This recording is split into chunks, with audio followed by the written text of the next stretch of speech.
ಒಳ್ಳೆ ಚಾತುರ್ಮಾಸ ಚಕ್ರವರ್ತಿ ಅಂತಂದು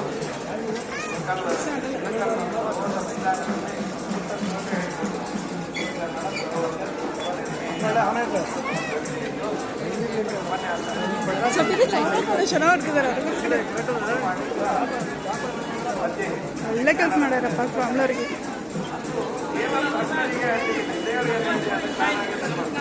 ಹೊರಗೆ ಬಂದ ರಾತ್ರಿ 11:30 ಕೃಷ್ಣೋದರ ಹರಿತಾ ಇದೆ ಯಮುನೆ.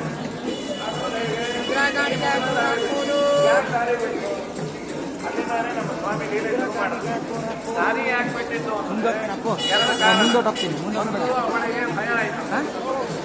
ಯಜಮಾನರು ರಾಮಾವತಾರದಲ್ಲಿ ಸಮುದ್ರ ರಾಜ ದಾರಿ ಬಿಡದೆ ಇದ್ದದಕ್ಕೆ ಸೇತುವೆನೇ ಕಟ್ಟಿದ.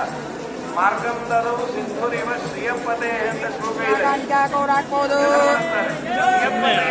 ರಾಮಕೃಷ್ಣ ಅನ್ನೋ ಪದವನ್ನು ಬಳಸದೆ ವೇದವ್ಯಾಸ ದೇವರು ಶ್ರೀಯಂಪತೆ ಅನ್ನೋ ಪದವನ್ನು ಬಳಸಿದ್ಯಾಕೆ ಅಂದ್ರೆ ರಾಮಕೃಷ್ಣ ರೂಪಾದಿಗಳಲ್ಲಿ